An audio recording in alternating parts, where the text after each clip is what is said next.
a nation at war, nothing is more vital than transportation. For only that nation possessing efficient mass transport facilities could hope to survive the ordeal of modern conflict.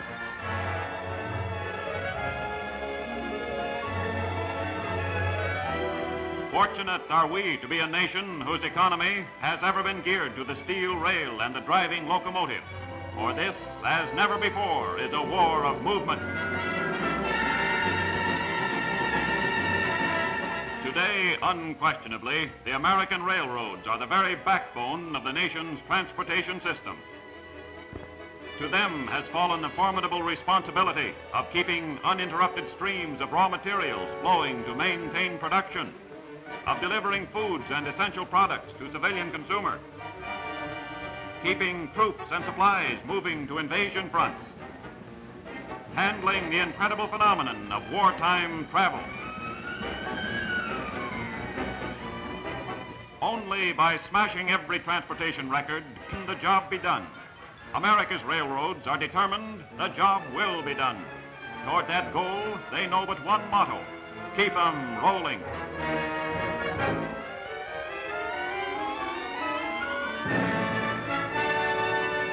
Even before the outbreak of the Nazi bid for world supremacy, far-seeing men of America's railroads were planning for any emergency. At conference tables in Washington, the nation's foremost transportation experts formulated with government officials and military strategists the most effective use of rail facilities should this nation be forced into conflict.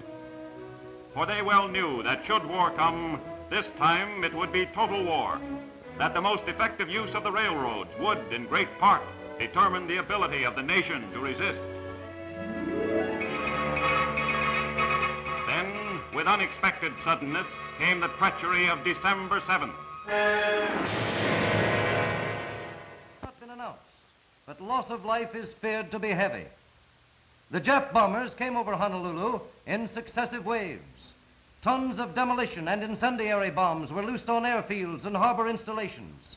There is little doubt but that Congress will be called into extraordinary session to declare a state of war to exist between the United States. Confronted with the most critical undertaking in her history, the nation looked to her transportation, to her railroads for assurance of stamina, ability, and readiness. How far the flood tide of aggression would penetrate depended on the speed with which the strength of the nation could be mobilized.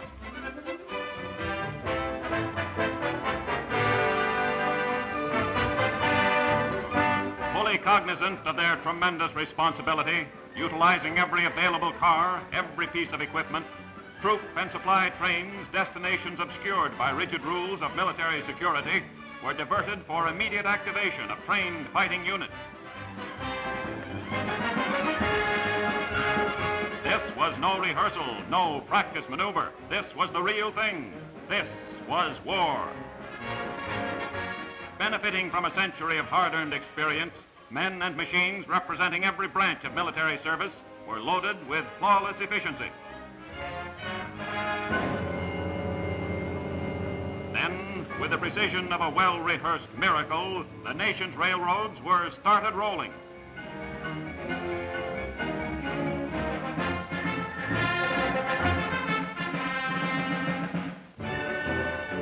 Pounding relentlessly over never-ending steel-paved highways, here was a spectacle of unity and action to give dictators nightmares. Here was unqualified assurance that the American railroads would meet every demand of the grim struggle to which they and the nation were irrevocably committed.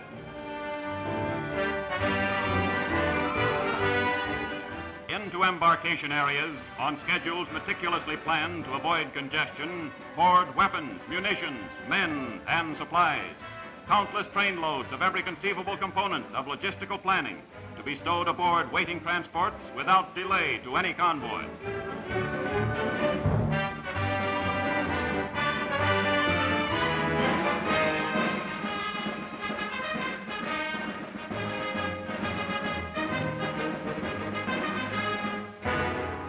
The might of the mightiest of nations was gathering momentum. By moving men and material with unprecedented speed and efficiency, just as surely the American railroads were contributing to that momentum. Soon, decisive battles would be fought on far-flung invasion fronts. On the home front, the battle of transportation had already begun.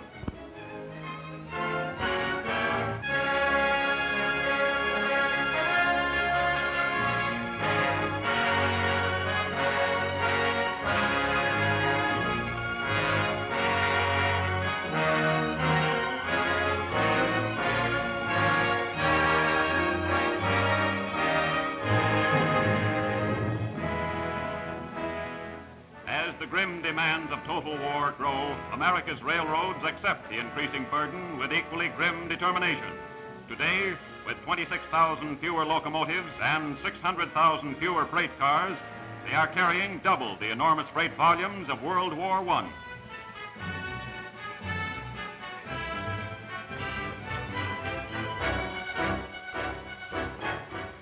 But notwithstanding, and in the face of heavy drains on trained manpower, the service and dependability manifest through decades of progressive administration to the nation's every transportation requirement knows no relaxation.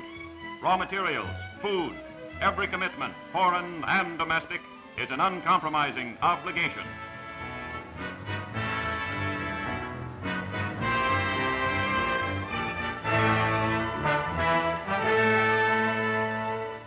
Modern war is waged with steel.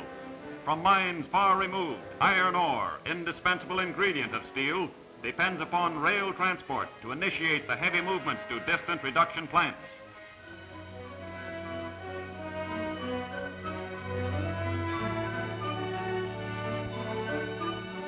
Each trainload, a veritable mountain of embryonic striking power, the rich ore is delivered to especially constructed docks, there to be dumped into enormous lake carriers, which share the weight of wartime commitments.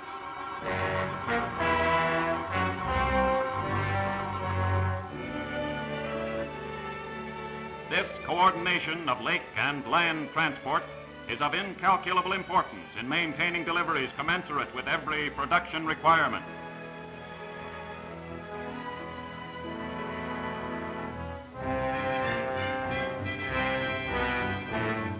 Equally as important in the achievement of industrial supremacy is coal. In war or in peace, the leading commodity handled by the railroads. In volumes to stagger the imagination, the movement is endless, a veritable conveyor belt leading directly into the nation's homes, into America's teeming industrial plants. Then, as though geared together under the stimulus of total war, the timely juncture of every rail-transported essential melds with the skill of American industry to culminate in fiery rivers of molten power.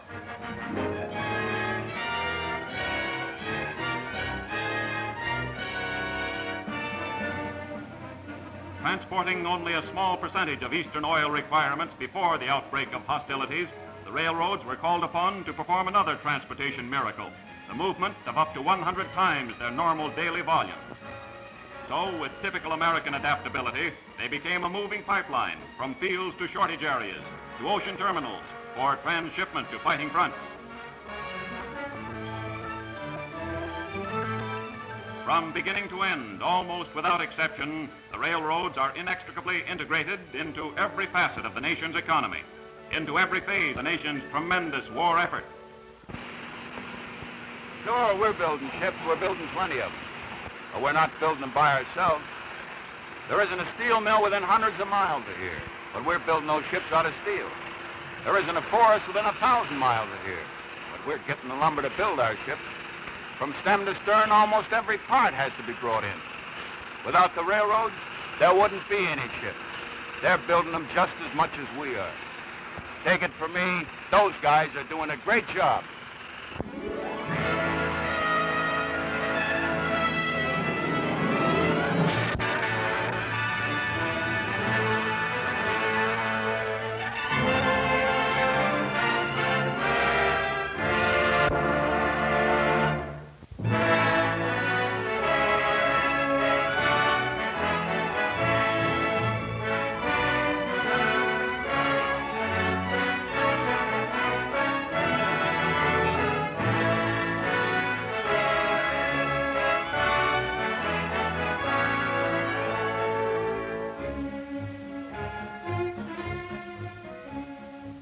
Unlike World War I, when transportation all but broke down due to unloading bottlenecks at terminals, this war finds such occurrences practically non-existent.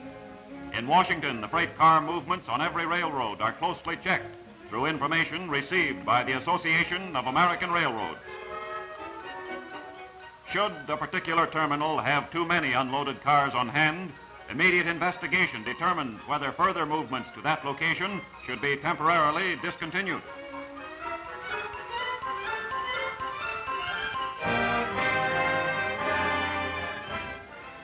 Yeah, I know.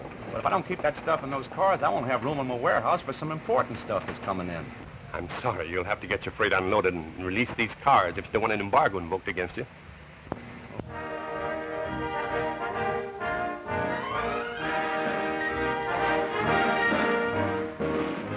By adhering to reasonable time limits on loadings and unloadings, shippers and receivers are playing their vital part in this crucial battle of transportation, are supplying the railroads with literally thousands of additional cars to keep them rolling.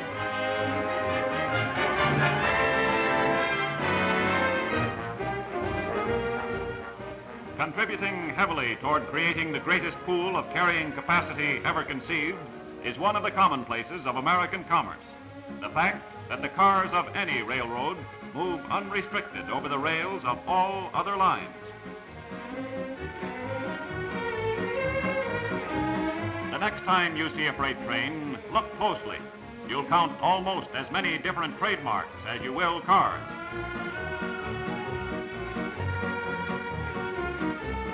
Relieving the necessity of transferring cargoes at the terminus of each individual railroad, this cooperative policy among the operating companies has long been an important factor in keeping war freights moving, in making ton-mile freight charges in the United States the lowest of any country in the world.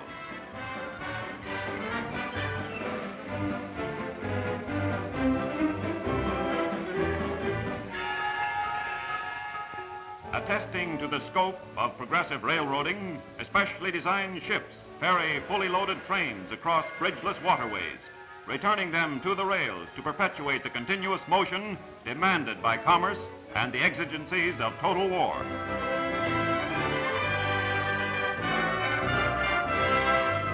Meanwhile, beyond borders which know no fortifications, the strength of working principles of international understanding has long been exemplified by the bands of steel which, come war or peace, interlock the enviable destinies of three nations, of an entire continent.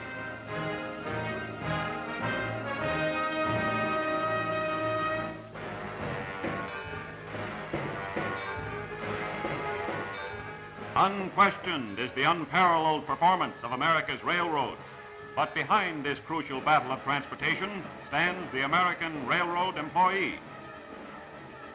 Gravely concerned with growing shortages of materials, equally gravely aware of the disastrous consequences should he fail the nation's critical transportation requirements, each and every one of America's 1.5 million railroaders is stretching ingenuity thin to service and repair irreplaceable equipment.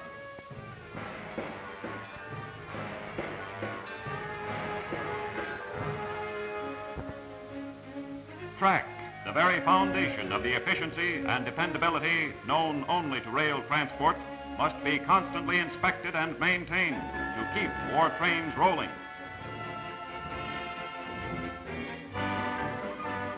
And with it all, domestic operations know no great disruption. A letter arrives from overseas on time. An important package is delivered by Railway Express on time. Motive power and passenger equipment, freed of the grit and dirt of just completed runs, is methodically serviced and ready to start driving again on time.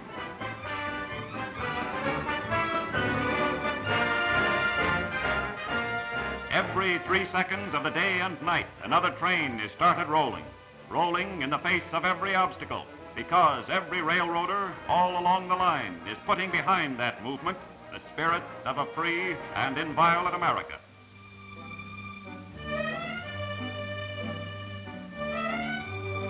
Ever aware, intensely conscious of his heritage, the railroader is proud that his is one of America's mightiest, most vital industries.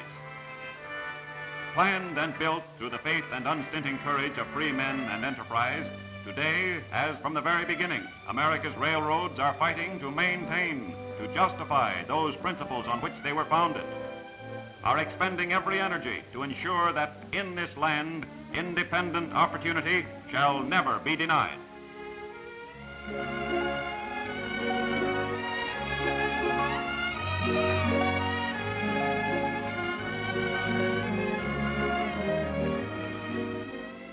And with each succeeding day, as the American railroader returns to the peace and security of his home and reads of the progress being made, his is the honest satisfaction that the effort he expended that day helped provide another gun, another plane, which made that progress possible.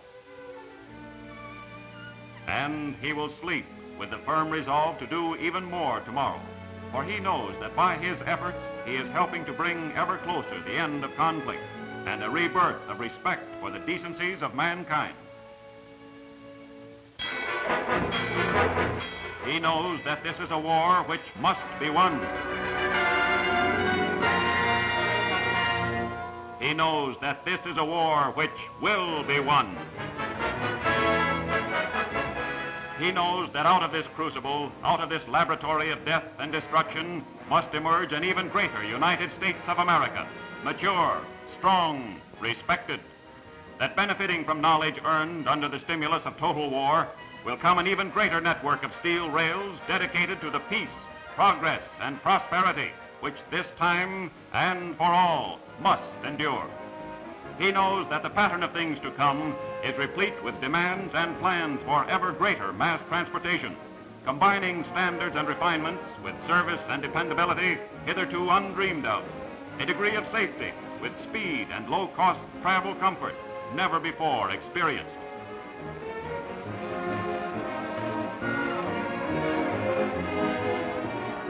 Given the means, the opportunity to build new cars, new facilities, new motive power to replace that being expended through unswerving devotion to conscience and country, it will be the railroads to continue to fulfill those obligations for which they alone are naturally and inherently fitted. Theirs to continue to transport the bulk of the product and peoples of an era wrought of unrestricted opportunity.